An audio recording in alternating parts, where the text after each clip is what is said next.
James Ashby, why are you running for the seat of Keppel? I came up here in '99, Levi, and I saw a magnificent place that was very community orientated, that certainly hadn't grown to the levels that we've seen today. But I loved that community vibe. It was something I grew up with as a kid that had been destroyed over the years on the Sunshine Coast, where I originally grew up. And I just saw an absence of people trying to, preserve that as we do grow. I think that's really important. There's something that's inevitable, and that's growth. But it's how you plan to grow that's important to me. And I don't want to see that community aspect of this region disappear. But I also see that as we've grown, we've not kept up with the needs of the region. And even some of the most simple of services that we had 20 odd years ago seem to have evaporated or disappeared. And that's what I think local government, state government and federal government are about, is advocating on behalf of people, which I haven't seen for a long time, to ensure those services remain. I might try and unpack that question a little bit more, because although you've been involved in government in your previous role, you're now stepping into the more of the public service type of role. So what's made you, you gave an answer there, but why are you running for the seat in terms of actually changing, that position and involvement in the government? Well, I've seen so much gutless behaviour on behalf of politicians. And we've got an area here where we've been underrepresented as a region, but also as a regional or part of a region. The majority of politicians now come from the southeast corner. And so we're one of a minority group of politicians, and if I get elected, I'll be one of the minority of politicians that live in regional Queensland. And unfortunately, when you're part of a big party, you sit down, shut up, do as you're told, because the party decides on what you say, what you can advocate for. And I'm sorry, but I've seen this area miss out as a result of that behaviour, both from the LNP and from Labor. We have not progressed at the rate that our southeast corner colleagues have managed to progress that region. Gold Coast, Sunshine Coast and Brisbane have all gone ahead. But what have we done? We've stagnated. We haven't got the services. We haven't got the infrastructure. And there hasn't been a focus on our region for a very long time. Is that because, is that small town mindset of people and businesses, or is that meant to be our politicians being our leaders, being the ones to lead that charge? Because obviously you come up against people who don't want the area to change, but, are we looking, is that because of lack of leadership, do you think? Oh, potentially on both sides. When I say both, I think there's a lot of great business people here that want to see progress in the right direction, but they're not being listened to. There's not community members. There's not the education department's not been listened to. The health department's not been listened to. Community groups as a whole, they haven't been listened to. And when you don't have a member of parliament that's prepared to go and take that advocacy to Brisbane and fight for something, well, we stagnate as a result of that. As I say, growth is inevitable, but it's how you grow the region and what direction you put in place for that growth that sets us apart from the rest. And sadly, when you have a look at Brisbane, Sunshine Coast and Gold Coast, that's uncontrollable growth. And that's why people are escaping to regions like ours. That's why our growth in this area will go up 55% in the next 7 years, because people want to escape that hellhole down south. It's not been managed right, and it's incumbent upon people like myself and others elected to do the responsible thing and plan our growth for the future. My next question is around growth, but I guess interestingly, you didn't ask to see the questions I was going to ask you today beforehand. Why did you not feel the need to get to know the questions potentially and/or have to get them approved or anything like that by anyone? Well, this goes to the heart of my comments about the major parties. They have to ask for approval from Brisbane before responding to media questions. You ask any of the local media here, they'll all tell you that the candidates from the two other parties, the Coalition, the LNP and Labor, have had to seek permission before going back with an answer and make sure things have been double checked. Don't those people know what the answers are for this local area? And what makes Brisbane think they know better than a candidate on the ground here? So One Nation are not about controlling candidates. We want our candidates, including myself, to be able to go out and advocate on behalf of the people here on the ground without permission from Brisbane. Okay, so how does your party, or how do you as a candidate then in the future plan to deal with the growth that's coming to our region? Critical infrastructure is required. We are seeing already a lag in infrastructure, particularly for roads here, but also health services. I don't know whether you've been to the hospital any time recently, but to sit in a waiting room, particularly the emergency department, and sit there for 6, 7, 8 hours is just not good enough. And why is that? Well, we've got ramping going on with ambulance. We've got wards that are completely full. And a lot of that has to do with the fact that we've got a shortage of nurses. We don't have the specialists that can deal with some of the most simplest of tasks, whether that be treat young kids with ear, nose and throat problems. We don't have any ENT here locally. And as we've proven, you are relying on the private sector, private health, and if you can't afford that, which that's a growing issue here, a lot of people just can't afford the private health, you have to sit on a waiting list, which we've seen young kids come in at the age of 2 and need a tonsillectomy, for example, and wait 7 years before a good Samaritan like Pauline Hanson comes along and says, I'll just pay it. We can't do that for everybody, but at the end of the day, 7 years is too long to wait. And that goes for if you need a hip replacement, shoulder reconstruction, whether you need any basic surgery. They call it elective, but no one elects to be unhealthy for that length of time, whether it be 5 years, 7 years, 10 years, when those people should be out there working and adding to the productivity of our region. But sadly, we're stagnating because we cannot get the health services here locally. Another issue that we've got locally is the fact that we don't have the services or housing facilities available for people who need to go into aged care.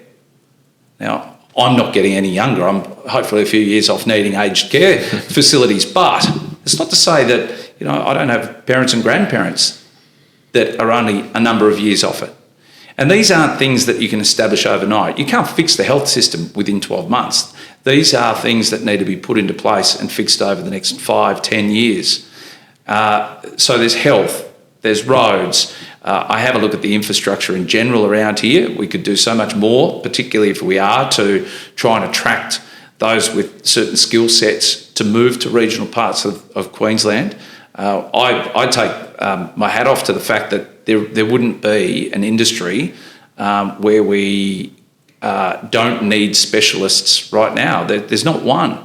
And yet, you could be a specialist in the health department, or you could be an engineer, you could be a university lecturer. We need all those people here. And if you want to draw them up here, you've got to make sure that we've got the infrastructure, but also too some of the luxuries like resorts, like the foreshore facilities, parks, those sorts of things we just seem to be missing. Mm-hmm. Okay. And what do you actually see that an MP's job is? I see it as it's a multitude of different roles. Not only are you down there advocating for people, but I've found myself connecting people as well. It's amazing in the role that I've had for the last 9 years, who you meet and who you can connect them with on a local level. And that is so important because there are so many fledgling businesses, growing businesses, established businesses that want to grow even further. And often it takes the advocacy of a member of parliament to be able to then put them in touch with people in order to then grow. But ultimately it's an advocacy role, and knowing who to go and see, how to solve people's problems for them, and attract the investment as well in our region. Okay. And what do you think that the 3 major issues currently facing the people of Keppel are? Crime's a hot topic. I think everybody knows of somebody who's been impacted, if not themselves. It's an issue that can be dealt with rather quickly, I think, with legislative change. And I see it as an issue that can be dealt with within 12 months, 18 months. Harsher penalties, particularly for the kids that are reoffenders, but also programs which identify at-risk youth that can take them and say, there's a better path for you. We know there's a better path. And it's identifying those troubled kids. And they can come from a myriad of different backgrounds, whether it be broken homes, where there's no good influence in the home, right through to just peer pressure and bad buggers hanging around good kids. We can fix those problems within a very short period of time, identify the repeat offenders and actually punish them rather than this slap on the wrist behaviour that's gone on for now 9 years under Labor. And I just feel as though that we've got, the majority of kids are good. We know that around here. We see all the small businesses giving young kids an opportunity to work in business from a young age. And I love seeing that. So we are only talking about a minute number of these repeat offenders and troubled kids. But if we can put them on the right path, we can overcome that juvenile crime issue.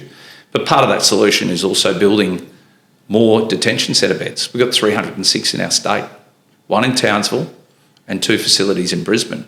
We've got no halfway mark area, none here in central Queensland, none in Mackay, and none south of us either, apart from Brisbane. And I think that if you want outcomes with these kids, you've actually got to teach them that it is a punishment. These shouldn't be holiday resort camps. If you've been sent to a detention centre, you are to do a punishment for the crime that you've committed. And if we can harshen those penalties, I think that will put them on a better path if they know that I don't want to go there. I want it to be a deterrent. I don't want to take the soft approach. Okay, so crime, what other issues do you feel like are relevant to the people of Keppel at the moment? Health is number 2. I think that's the bigger issue. And we've already covered off on a number of issues there. The fact that we can't have babies any longer. When I first moved to the Capricorn Coast, we were able to have kids down in the very small hospital that we had on the beachfront there. Used to be able to have kids. Now no longer. There's a greater chance of being able to have a kid in the backseat of an ambulance than there is in the Appleton Hospital. Also too, I want to see the fact that we attract specialists down to the beach. You can't get x-rays after 5 o'clock here. You can't get an x-ray on the weekends.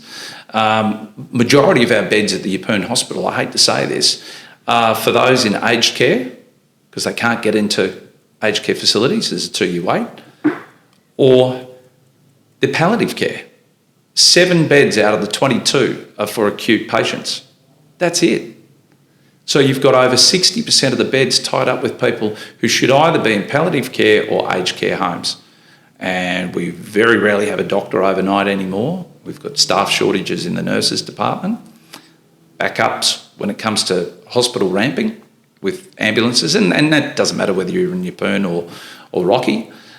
We've got other hospitals on bypass, like Gladstone, which then end up being triaged or moved over to Rockhampton. Billawheeler is the same. They're getting sent up here before they can be dealt with down south. So you've got all this myriad of problems with health. That's the second biggest issue. And third one I really believe needs to be dealt with is our tourism. Great Keppel Island has been a wreck for a long time. Once upon a time we used to throw about that slogan, get wrecked on Great Keppel Island. Now it is just a wreck. And I just see that as a heartbreaking sight, especially when I've seen it at its peak, and now I see it just, it resembles more of the movie set for Jurassic Park 3. It's run down, it's terrible, it needs a lot of work and a lot of money put into it.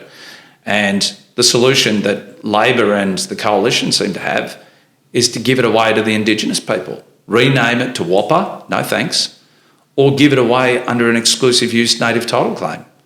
Neither of which locals want. That's our island as a community. It is so close to our shoreline here, I don't think there's a person that lives here that hasn't enjoyed what was the old resort and the island. And I think that we've got so many generations moving forward that should be able to enjoy what you and I have had the luxury of for all these decades. Okay, so there's a lot of overlapping issues there. Some of them will come to in questions a bit later on as well. But if we go back to the crime thing, do these programs you're talking about actually work and solve these problems? You bet, yeah. Okay. A lot of the kids that are ending up from dysfunctional families. They get in with the wrong crowd, sadly. And before you know it, they're before the court system. And the courts really need another mechanism to be able to deal with their offending. And for a lot of these kids, it's about putting them on the right path, building proper self-confidence in themselves, not the fake self-confidence that they get from a few likes on Facebook or Instagram or TikTok. Proper self-confidence.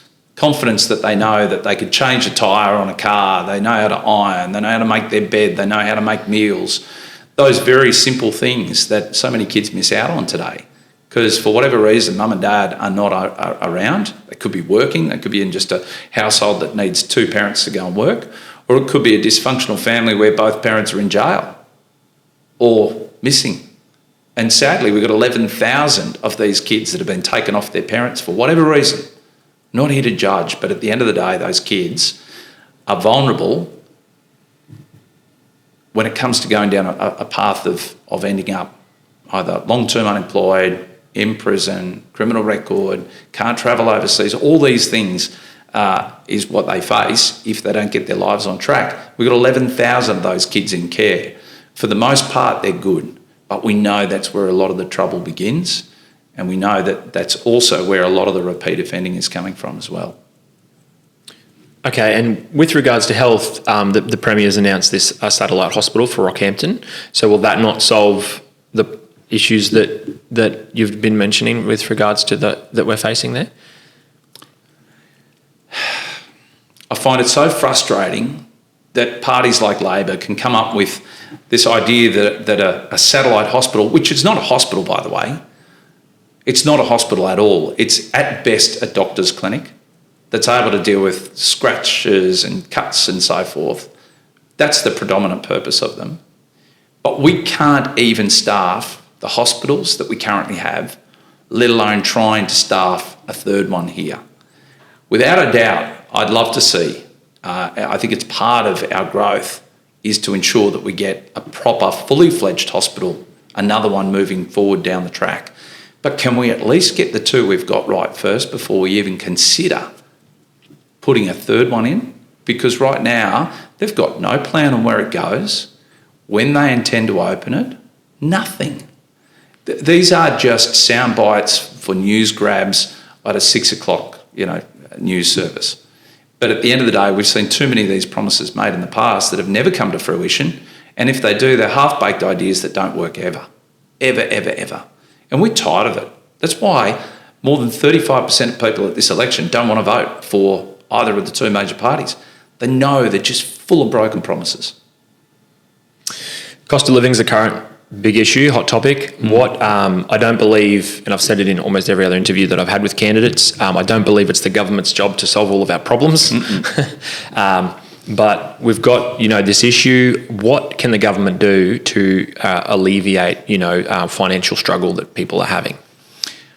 State, federal, local government all have levers that they can pull to make life easier for households. And we know that 2/3 now of Queensland households are struggling with cost of living pressures at the moment here in this state.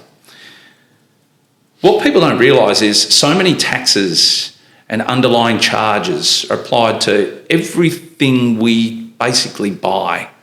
It's not good enough that we lose a bulk of our income to tax through federal government, but then all these additional state charges. And take, for example, insurance, something that sensible people get, but when you're under the pressure of cost of living, there's sometimes things that people forego, which I hate hearing. But insurance, for example, has a 9% charge called stamp duty attached to every policy, whether that be for your car, your house, or your boat. General insurance it covers. And then on top of that, you've got 10% GST. So 19% of that insurance bill is tax. And with the increase in crime, guess what happens? Insurers say, well, you're an increased risk, therefore we've got to charge you more for your premiums. And the state government just rub their hands together and say, thank you very much, we benefit from that too because we clip 9% of that ticket. 9% of that insurance bill goes straight to the state government in the form of stamp duty. we see endless subsidies being given to multinational companies and overseas investors who are putting in these wind towers and commercial solar arrays. Not only are they wiping out farmland and future housing corridors, but we are subsidising those companies to come here and do it. And on the back of that, we're then paying a higher rate to electricity companies to then pay for those subsidies as well. So these are all adding to the cost of living, while Labor and the LNP legislate net zero policy. Both legislated it. We have fast-tracked net zero. So by 2035, we will be sitting at a need by legislation to reach 75% renewable energy. Right now, we're accounting for about 25% of our power from solar and wind. That is a huge step to make, to go that far down the renewables path at a cost of about $1.5 billion at least, just for the infrastructure, let alone, $1.5 trillion, I should say, wow. $1.5 trillion for that infrastructure. And then they keep talking about gold plating our electricity grid. No. They have to expand our electricity grid by no less than 10,000 kilometres worth of additional power lines, all at a cost to you and I. That's where a cost is coming on electricity, because we are fast-tracking these renewable targets. They have to add it to the bill somewhere down the track. So when you get a measly handout from a state government for your electricity bill for $250 of $1,000, big deal. You'll pay for that somewhere else down the track and not far down the track. And that's what's hurting people, because it's not just on the household bill, it's on every business across this region. Coles and Woolworths, IGA, they all have to add their electricity bill to every single grocery item we're buying. And that's where it's coming from. The cost of living is out of control. Even the meatworks, Dinmore Meatworks down in Brisbane, for example, biggest one we've got in Queensland. Their electricity and water bill is $100,000 a day. Water and power. So you want to know why meat prices keep going up, and yet the farm gate price for animals as they're sent to the slaughterhouse is going down, yet meat prices go up? It's because power and water to be able to process those different sheep and cattle. Okay, interesting. You touched on it earlier, the differences in the way that parties operate and how their members vote.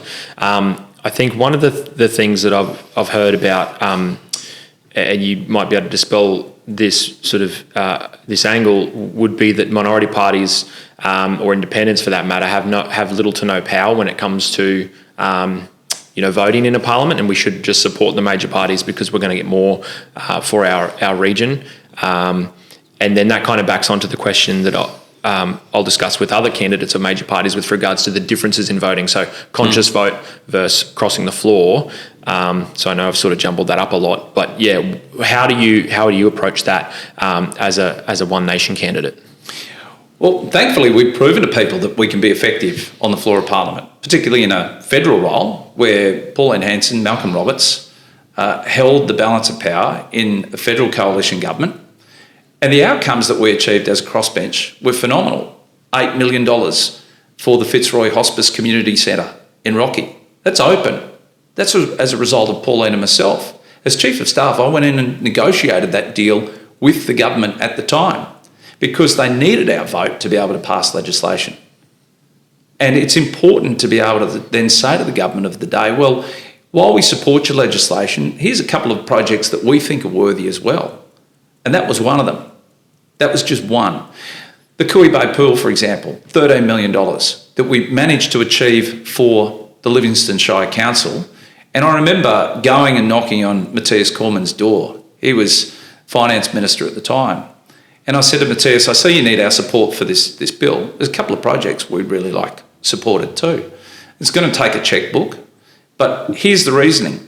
Livingston took a hit of over $1 million a year in rates because of the land that was purchased up there at Marlborough for Shoalwater Bay, the training ground for the Australian Defence Force. Now, it's going to take 13 years at $1 million a year to recoup that rates base. And that was the justification. I went to the minister and said, chip in $13 million to Livingston Shire Council. And that, he said, fair enough, find me a project that they need. And so the Cooey Bay pool got funded to the tune of $13 million because of that discussion. And again, I go back to that advocacy. That's my job, is to know what needs doing in an area and go and make the noises required of the government of the day. We've also had $23 million for the Rocky Sports Stadium. Now, again, that's more money to this area, and they're just 3 projects, let alone the work that we did with the Marlborough residents up there who've all got cattle properties that were going to be compulsory resumed for the ADF. And we'd said to the government of the day, well, unfortunately, you've already admitted to the fact that you're doing this not just for the Australian Defence Force, but for Singapore, and you're using Singaporean dollars to go and buy these acquisitions. That defies what our Constitution says, and therefore we went to Malcolm Turnbull. I recall the day sitting there with Pauline Hanson with a big map of Marlborough and describing to him what impacts that it'd have on the area, let alone the meatworks down here in Rocky, and taking that volume of cattle out of the industry. And not to mention the fact that it was unconstitutional. And the next day they came out and said, okay, it's not compulsory. So you get wins like that. So I say to anybody who thinks that minor parties or crossbenchers can't do anything, just have a look at the success that we've had. And, you know, we're not beholden to the government. We're not beholden to the opposition either. And therefore we can look at things based on the merit of the legislation, because it doesn't matter which side you're from. Legislation is never always perfect. It's very rare. But I'm prepared to give praise where credit's due, give credit where credit's due, but also to hold them accountable if it's not right. I have no problem in doing that. I'm not one to shy away from having a debate with somebody. I think it's important to have that. And it's something that, you know, if the LNP's candidate was to get elected here, he wouldn't have a voice like I do. He'd have to toe the party line. And if the current member for Labor is re-elected, she toes the party line. She will never speak out on behalf of this community against the wishes of her party. It seems that the LNP candidate may be able to cross the floor when he would deem it so worthy. Is that not still the same? Wow, it's career limiting. Every time you cross the floor, take Jared Rennick, for example. What happened? They just axed him. And so they will tell you as a party when it's suitable for you to cross the floor. They'll often just call it a conscience vote if they want to avoid people crossing the floor. But if you are passionate about something and you do cross the floor, there's only so many times you can do that before they say, we don't want you part of our team. So that's the difference. These two major parties, Labor, you can never cross the floor. You're out the minute you do it. You break ranks with Labor, you're done. But if you're the Liberal National Party, you might get one or two goes at that before they say you're not getting pre-selected. Interesting. Within the Labor Party and the LNP, I mean, I guess just parties in general, let's say, because you're outside of those two categories, there seems to be, and I hate all these words, you know, left, right, conservative, woke, progressive, like we don't even probably know what half those words really mean. But parties don't have factions. And where would you put yourself in terms of, that political sort of scale? Are you asking if I'm conservative? Well, yeah, I'm just wanting you to sort of give potential voters an idea of where you would land on that. Yeah, and I guess I don't know if One Nation has a left wing faction within the party. Yeah, no, thankfully we don't, and I'm unashamedly conservative. Okay, and I think that's important for people to know. I've made it very clear that there is no way that I could ever support preferencing or recommending people preference the Labor Party or the Greens. As far as I'm concerned, they should go last on everybody's ballot paper. They'll certainly be very last on my how to vote cards, which will act as a guide for people who want to vote for me, to show them quite clearly I have no faith in Labor And I have absolutely zero faith in the Greens. And God forbid we end up with a Labor Greens government. You can be assured that if One Nation hold the balance of power, we will support a Conservative government over that of a Labor Greens government every single day. I never want to see a Labor Greens government in this state, let alone a Labor fourth term here in Queensland. One Nation seems to have held that pretty consistent view about when advising their people or just voters on how they believe they should vote. Labor and Greens last. Do you think that consistency to me maybe shines a light that you're not as easily swayed into these preferencing deals that tend to go on? Would that make sense? Like Labor isn't going to come in and make you an offer to say you should preference us here and whatever. Like I'm not interested in a discussion with Labor. Okay, if they phoned and said, "Can we have a talk about preferences?" It'd be no thanks. See you later. Because at the end of the day, Labor do preference arrangements with the Greens without doubt, and they'll do it again at this election. So if you vote Labor, you are effectively handing your preferences to the Greens. And we've got enough Greens in this state as it is, both federally and state. The last thing I want to see is their numbers grow. What I find probably most concerning is that the Liberal National Party still refuse to publicly come out and say what they're doing with preferences. And that haunts me because I think to myself, do you really want to see a fourth term of Labor? Because if the LNP do give their preferences to Labor, that could very well happen. They've got to win 14 seats in their own right to hold government. It's a tough call, particularly when you have a look at the polling results that are coming out ever so slowly in the papers. There's still, as I said to you, 35% of people that will not vote for either Labor or the LNP. And therefore, the coalition need to understand that if they're to form government, there's a strong chance they're going to have to come to people like myself to do that. They may be in minority government, but they can rest assured that we will support a Conservative government over a Labor Greens one. Okay, I think that's good for people to know where candidates land on that, only because you're talking about a bunch of issues here that are current, but we've kind of got to assume how a candidate's going to vote in the future as well. And so I think knowing where people land politically for me is important because we have to make an assumption then on this issue, how are they going to vote? And sort of we have to kind of have a guess. So I say to people all the time, be informed. Be an informed voter. Talk to your candidates. I have no problem with you going to the Labor or the LNP candidate and asking them where their preferences go. Ask them where they stand on particular issues that matter to you. If it's fishing that matters to you most, ask them. Because I can bet you that a lot of them will not answer you honestly, or they'll give you some wishy-washy response that sort of hopes that you'll vote for them. But no, go and talk to these people. And if they are wishy-washy, don't give them your vote. You want clear, decisive answers from these individuals. If they're to represent you here, you want those answers to your face, and don't allow them to go to Brisbane to get a response. They should be able to tell you here. Okay, from one controversial topic to another. The LNP have said they won't challenge the current laws on abortion that Labor currently have set, but they've left it a little unclear. What's your position on that issue? And what are you sort of looking to the other candidates for in terms of clarifying that?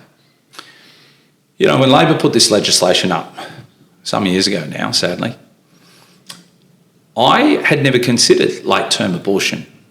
And when I had a look at the legislation, it permits a woman to make a choice to go and have an abortion right up until the very day before birth. And I thought to myself, okay, well, I'm across the first trimester. What's the second and third trimester look like in the way of a baby that may be aborted? And I actually took the gruelling task of watching a late-term abortion that had been filmed and put on YouTube. And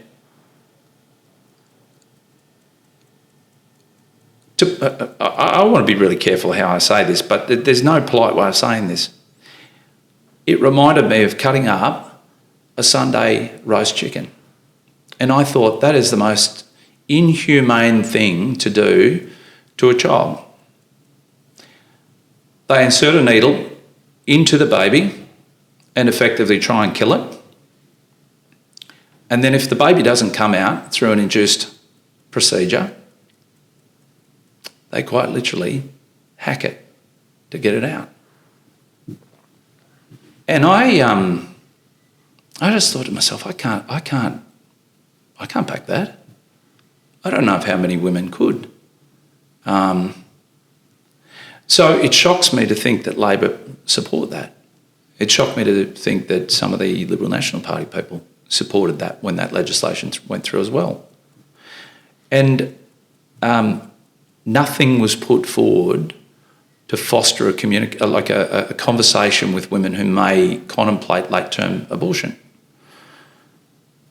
No counselling, no support. All you need is 2 doctors to sign off on it, and away you go. And when I spoke to a couple of the nurses here, because this procedure happens on a weekly basis, sadly, in Rockhampton Hospital, a good friend of mine actually is a nurse who no longer works at Rockhampton, who put herself through that on a weekly basis. And the heartache it causes, not just a mother making that decision, but every nurse, every surgeon, every doctor that's involved in the process is alarming, because they've got to live with that fact as well. And I don't think many people have really contemplated the seriousness of that legislation and how far it goes. And I hate the idea that we are killing perfectly normal, healthy babies because somebody has chosen to abort for whatever reason. And that's the problem. It can be for whatever reason. It's not as though that this child has a health defect or is going to be severely impaired if born or brought into this world. This is a decision based on the fact that you found out it's a boy, you wanted a girl, or vice versa. Those decisions can be made, and it's at the discretion purely of the mother to have a late-term abortion, and as I say, right up to the day before giving birth. Disturbing. So I guess to clarify, what's your position then on are abortions, like is there a window of time that's okay? What's One Nation's policy on abortion then? We've been very clear on the fact that I have no issue with a woman making a decision within the first trimester of a pregnancy, making a conscious decision of her own on that fact. But beyond the first trimester, I believe that there needs to be better safeguards put in place to protect the life of a child. And I honestly believe that there needs to be more provisions put around, just even being able to go and speak to somebody about this matter. We haven't even put in safeguards where you can go and speak to a psychologist or anybody about this. It's just that there are no safeguards, no safety rails put around the legislation. And I think there's a lot of very regretful women, sadly, out there. And the other disturbing part that I really struggle with, we have not protected the rights of these babies that are still born, that are born alive, Levi. If a child is born alive from one of these late-term abortions, it's left to die on a surgical steel tabletop. No love, no cuddles, no nothing. And you talk about unintended consequences. I tell you what, they've left some bloody massive unintended consequences. And you know who's dealing with it? That has to mop up the bloody mess, and it is a bloody mess, is hospital staff. Every single one of those hospital staff that have to go through that procedure, they're left to deal with it as well. It's pretty confronting. Yeah. And sadly, it needs reviewing and it needs amending.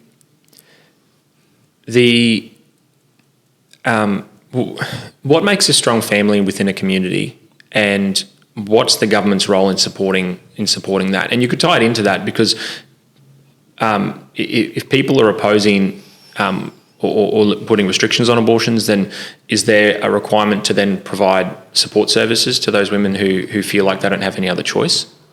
Definitely. Strong families are created off cost of living is a major contributing factor for parents making decisions whether they have a larger family. And we go back to that. Strong, happy, healthy families are those that stay together often. Not for good reasons, people separate. I get that. I understand it.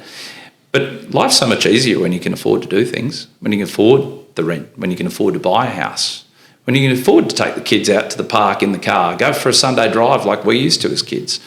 But all those things are made so much tougher, and largely by government, because we put the squeeze on people financially, which creates great upset. We're often finding now that it takes two in a family to work now to create that lifestyle that they want. But there's always something foregone. And a lot of that is time with their kids. So, look, I hate dwelling on past, especially, the older you get, the more you reminisce of the old days. But there was something charming about the fact that you could afford to go down and have fish and chips on the beach, and it wouldn't break the bank. Today, to go and have fish and chips on the beach is quite an expensive exercise. So it's out of the realms of so many families who are trying to make sure that they can afford to keep a roof over the head and keep mouths fed. They were the priorities that we had as kids. None of us were rich, by the way. We were, rather poor family. We had one income to survive off Dad's income. And Mum quite often recounts the fact that we had $20 at the end of the week for food. After every other bill was paid, $20 was left for food. And you could afford to do that and still eat, good hearty meals. It's tough now for a family to get away with a shopping bill for $300-400. That's tough. I know family members of mine, they've got 3 kids at home, and Mum and Dad, their shopping bill's no less than $600 a week. That's a lot of money. So that's a contributing element to healthy, happy families is cost of living. And I think you touched on earlier some of the real proactive elements that government can sort of do to alleviate that. So going back to health, why is our current health system in such sort of a disarray, or sort of in so much? There seems to be a lot of issues there, long waiting lists, ramping. Like, what are the real issues there? Well, we sacked a whole lot of nurses, number one, during COVID. That didn't help. No one's been willing to admit that either on a state level or federal level. It was a bad choice. And we've got a lot of very good nurses that should be back working within the health system that have actually found better careers, probably, less stressful careers. It is stressful being a nurse. It's stressful being in our health system, particularly given the volume of people that are using it. But I also think too, there is no encouragement. When you're looking at a nursing career, I don't know how many nurses you know, but there's never an easy day. There's always something going on, and they take some of that stress home with them. But the wages there of the nursing industry could be better improved. But also too, the training. I think a lot of people think they're right to go into the nursing industry, go right through the whole university course, finally end up on a ward and say, "Oh, I didn't realise I had to shower and bathe people," and they exit very quickly. Whereas I think we need to bring a lot of that training back. Given the conversations I've had with the nursing staff, we've got to bring training back on the ward, in the hospital. We've got to make sure that the decisions made for our hospitals are on a local level. Create boards locally, give them the finances and the opportunity to make those decisions on the ground here locally, not out of Brisbane. What's the point of getting Brisbane to plan the hospital needs of Rockhampton when they have very little idea? The people on the ground do. They know exactly what's needed. And we've just got to give some of that strength and power and decision-making back to the people here locally, and that's where local boards would help as well. But better pay, there's a whole level of bureaucracy within the hospital system. People don't realise for every 2 nurses that are employed in Queensland Health, there's 1 bureaucrat hired as well. And that doesn't work. You know, you've got these bureaucrats often paid more than a nurse. And the issue that we see is that if we keep going down this path, we're going to end up with more bureaucrats than we do nurses. The system in England doesn't work either. They've got a 1-for-1, one nurse to one bureaucrat. That's buggered over there. The best model appears to be what's coming out of Europe and Singapore, where for every 10, for every 10 nurses, you get one bureaucrat. And that model seems to be work better. We also need to make sure that we're paying the training nurses when they're on the ward, when they are doing their training, pay them. We wouldn't expect an apprentice chippy to work without pay. Why would we expect a training nurse to operate without any form of income? Okay, so moving on to another issue, or I guess another election promise, the state government have said that they're going to build these state-funded petrol stations. And I've been asking other candidates whether or not it's contradictory to build a state-owned petrol station while having signed up to these net zero energy targets, because if fossil fuels aren't the future, it's interesting to me as to why they would do that. Well, let's just say one thing now. Fossil fuel will remain a part of our future for a very long time. There is no way we're going to see the adoption of battery vehicles, especially in regional parts like this. I can't tow my caravan with a battery-operated vehicle, and there's no way I'm even going to give it a go.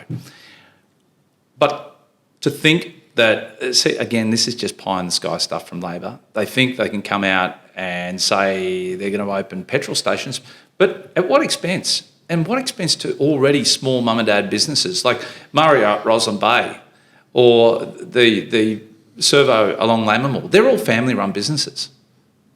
And they are going to cruel those for the sake of what, 2 cents? If that.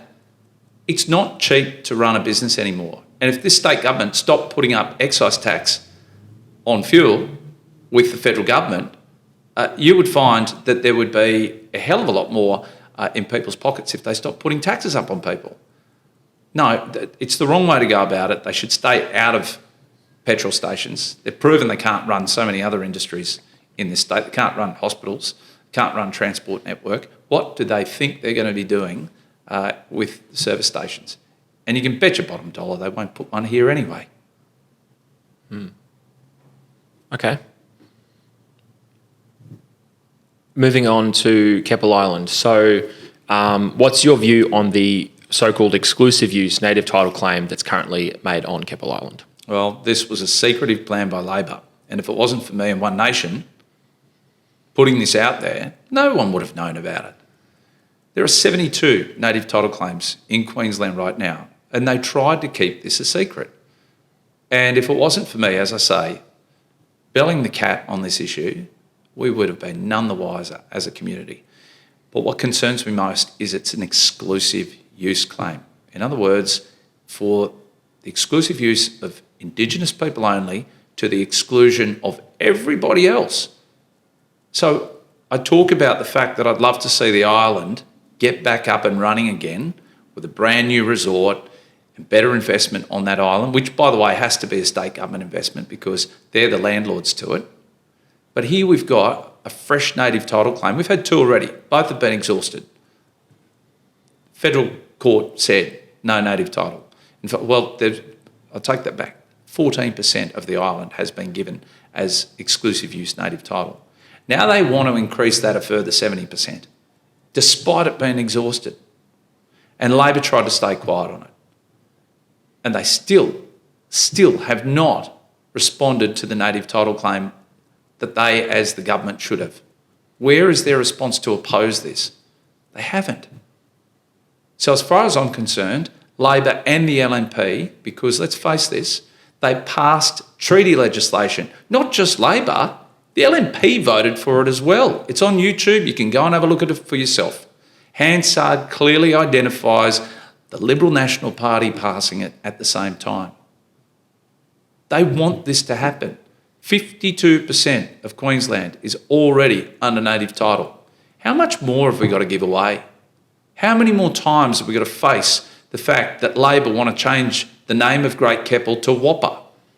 I'm over it. There has never been so much division in our country, and we spoke out loud and clear last October when we had that Voice to Parliament referendum. 7 people out of every 10 said no. And in our area here, the vote was over 80% against the Voice to Parliament. The reality is Queenslanders don't want the division that's been brought about by Labor and the Coalition and those elites within the Aboriginal community who want to constantly divide us. We just want to get on. I don't want to see Great Keppel handed over to the Indigenous. I will oppose it wholeheartedly. I've said that so many times. You will not get that same response out of any of the candidates here locally. Fair enough. Good to hear your passion. Someone's got to be. On all these issues. I think that pretty much wraps up all of our scripted questions here today. The final one would be, in a few weeks' time, you're going to be, assuming you'll be on a polling booth somewhere, handing out how to vote cards to people. What are you going to say as you hand those cards into their hands? I think people recognise that there has been absolutely nothing delivered under Labor. And when the LNP were given 3 years to prove themselves, they failed the last time they were in government. It's time we had somebody that was prepared to speak out and actually deal with the issues that we have locally here. And I'm prepared to put my hand up and do that. If people don't want me, that's fine. But you just continue down the same disorganised, uncoordinated, unrepresented path that you've been on for the last 13 years under the LNP and Labor. It is time we had change, I agree. I want to see a change in government, but more importantly, I want a voice for this area of Keppel, and I'm willing to do that for the people. Thank you, James. Thanks for your time.